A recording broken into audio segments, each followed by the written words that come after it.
Hey, I'm Shane Smith, the owner of Genesis Offroad, and in this video I'm going to show you just how easy it is to install our dual battery system into the 5th gen 4Runner.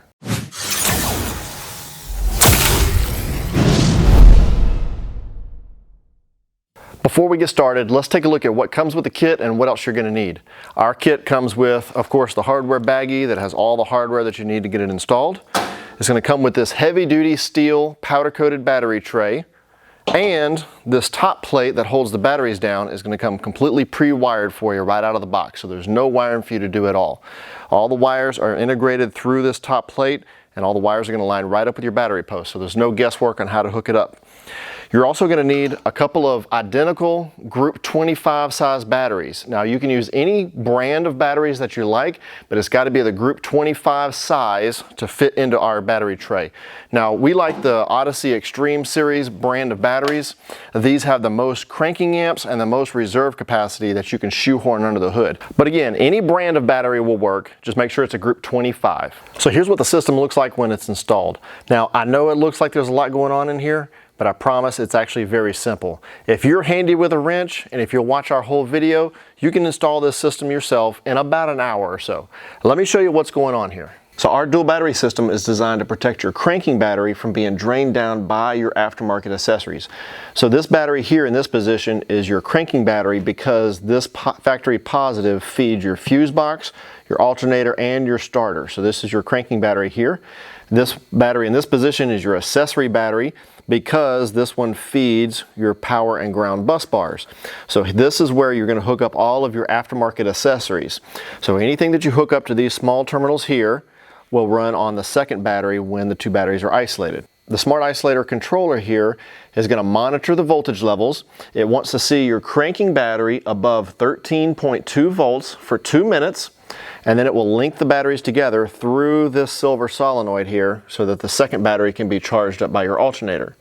Now at this point, the batteries are connected together, and you're going to be using the combined capacity of both of the batteries to run everything in the vehicle. So that's going to give you some extra run time. So if you are wanting to run your aftermarket accessories with the engine off, that's going to give you extra run time because it's going to be draining from both batteries together. But only until those batteries drop down to about 12.7 volts for 1 minute. That's when it's going to open the contacts in this silver solenoid here, separate the two batteries, so all the accessories that you have wired up to the power and ground bus bars here will run on the second battery, and they will not drain down your cranking battery. Here's the thing you want to keep in mind though. Your factory fuse box is hardwired straight to your cranking battery. So that means all of your factory circuits are always going to drain from your cranking battery. So that means your headlights, your radio, your 12-volt accessory outlets inside, all that kind of stuff is always going to drain your cranking battery. So it is possible to drain this one down too low to where you can't start the engine. So if that happens, that's when you'll press the boost button right here. You'll press that button in one time. That sends a signal to manually reconnect the batteries together through the solenoid, and that lets you use the power from the second battery to help start the engine. So the same concept as hooking up jumper cables to your cranking battery. Now, if you want to keep an eye on the status of your batteries, this little port right here with the little dust cover, this is for our G-screen monitoring system. This is where you can plug in a single cable, runs inside to a little 1-inch LCD screen that you can put on the dash. That'll show you the voltage levels on each battery independently. It'll tell you if the isolator has the batteries connected together or if they're isolated. And that also gives you an in-cab version of this boost feature. So if you turn the key and you get click, click, click, and the engine won't start, you could hop out and pop the hood and hit the boost button under the hood. If you have the G screen inside, you can do that from inside. You can hold the little LCD screen down for 3 seconds, and that'll trigger that boost feature to jumpstart yourself from inside without having to get out of your seat. Okay, let's get started. First up, let's get the stock battery out of the way using a 10mm socket. Just be careful lifting this battery out. And the stock plastic battery tray. Okay, let's take a look at the battery area. It looks like there's a lot of space in here, but once you start dropping the batteries in there, it fills up really quickly. So what we're going to do is we're going to move the factory fuse box backwards about 1 inch. That'll free up some room from the fuse box back to the headlight assembly right here. But don't worry, it's pretty easy to move this fuse box, but there are a couple of wires that are going to be pretty snug. So we're going to pop some of these loose from their mounting points and give us a little slack on those wires. These little fuse box relocation brackets will move that fuse box backwards about 1 inch. So to get those installed, we're going to remove 3 bolts, one here, one against the firewall, and then there's another one right behind the fuse box.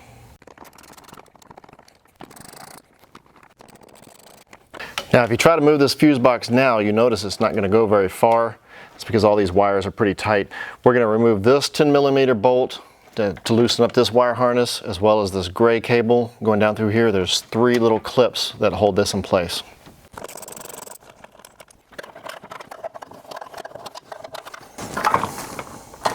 Now we're also going to pop up these little wire retaining clips here and a couple more down here just to get some slack on this long wire harness here.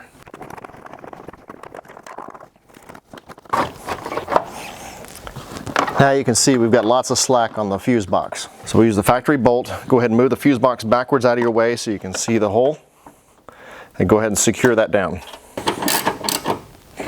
Here's that front bracket in the factory hole. And then the fuse box will sit up on this tab here. Now we'll move the fuse box back out of our way so we can get this bracket with the factory bolt and the stock hole. And tighten that down. Okay, now that we got the fuse box moved back a little bit, you'll notice over here on this fender mount of the fuse box, there's a little alignment pin that originally went in this little hole here on the fender. Now that's just used for the factory when they're assembling these things to get that aligned so the bolt will go in there in the right spot. So what we're going to do is take a box cutter and we're just going to trim off that little alignment pin right off the side of this bracket here, because that's no longer going to line up right there. All right, now that we got the fuse box flush up against the fender, we'll get this lined up and put the bolt into the new bracket. And go ahead and get both of these bolts started before you tighten these down.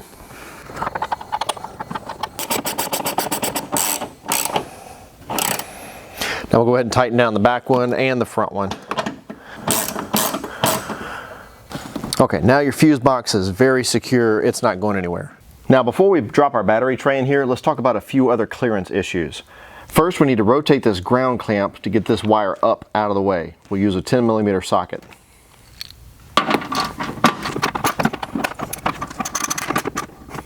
Next, let's use a long screwdriver to pry this bracket back towards the fuse box a little bit. That should be good enough. Now once the battery tray is installed in here, it may be difficult to remove this fuse box lid because it has to pop up on the side and then slide towards the batteries to come off. So you may want to take a razor blade and cut off these 2 little tabs right here so the lid can come straight up. Now this AC line here may be touching the bottom corner of the battery tray. So if it is, it's pretty easy to bend this out of the way. Just grab it right here and then push backwards towards the radiator and you can get that out of the way. Now we're ready to drop in our new battery tray.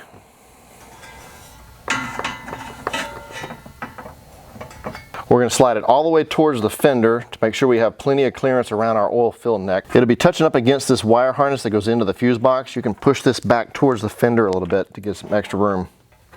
Now since there's no good factory mounting points to tie into, we need to drop in our batteries, check for clearance all the way around, and then we'll make some alignment marks so we can make sure the tray stays in the right spot. You should have plenty of room to remove the oil fill cap and put it back on. Double check your AC hose lines right down here and make sure those are out of the way. Check your clearance behind the headlights. Make some alignment marks so we can make sure the tray stays in the right spot. Then we're going to carefully remove the battery. Now hold the tray still while you slide this battery over and carefully lift it up. Now once you've removed the batteries, you want to look down in here and make sure all 4 legs are sitting on flat sheet metal so there's plenty of room to get our nutserts installed in there. Now we'll use a center punch tool like this to mark where we're going to drill the holes for the nutserts. Now we can pull the tray back out to drill our holes. Okay, now we're ready to drill our holes for our nutserts. I'm going to start off with a small pilot bit to get the hole started, and then we're going to come back with a 25/64 inch drill bit. Now if you don't have a 25/64, just take a break for a minute, run down to the hardware store, get the right size drill bit.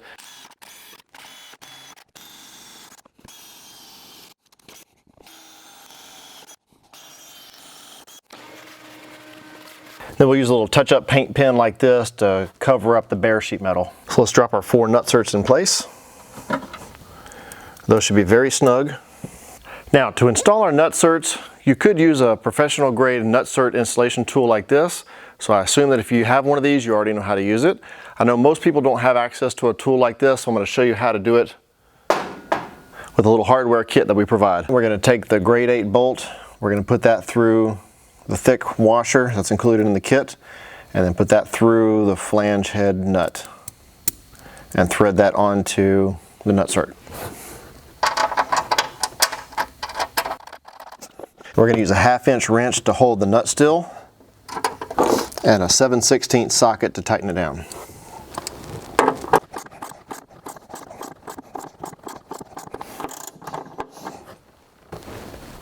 And you'll feel it bottom out when it's done. Then just back your bolt back off. Now we're ready to reinstall the tray and bolt it down. Use the new stainless bolt and the new wide stainless washer and a 7/16 bit to secure the legs down.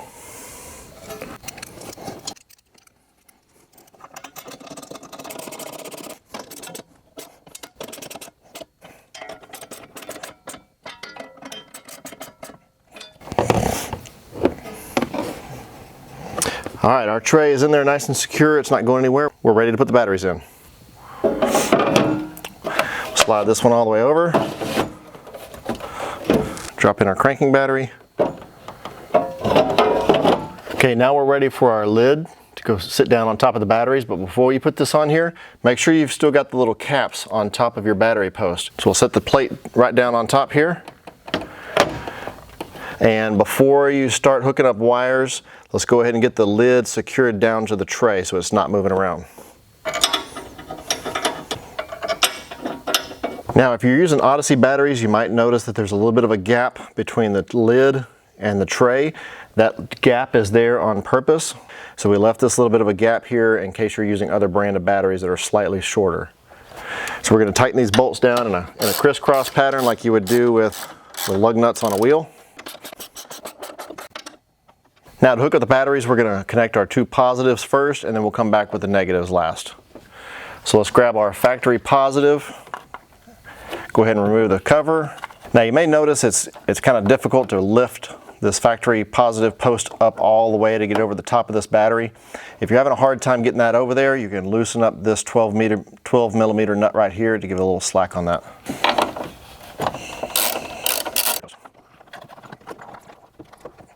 Now make sure your post clamp is seated all the way down to the bottom of the post. Now we can go ahead and remove this 12 millimeter nut to hook up our positive wire. And tighten that back down. Now for the accessory battery positive, and then we'll tighten this post with a 1/2 inch wrench. Now our main battery negative. Again, we'll tighten that up with a 1/2 inch wrench.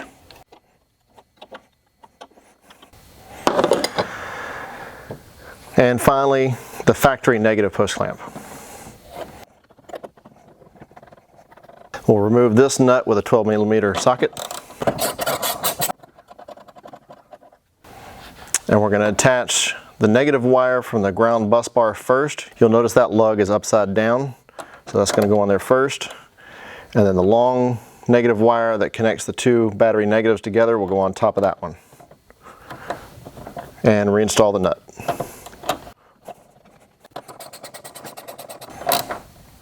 Now we'll tighten up the factory post clamps with a 10 millimeter wrench. And then finally you can come back and kind of groom these wires, especially this factory ground wire that comes across here. Kind of massage that over to the side so that you can still get in your factory fuse box. Now if you'd like to, you can come back and dress out this factory positive post cover. You can take a little razor blade and notch this side of the cover right here so it'll fit over the new wire.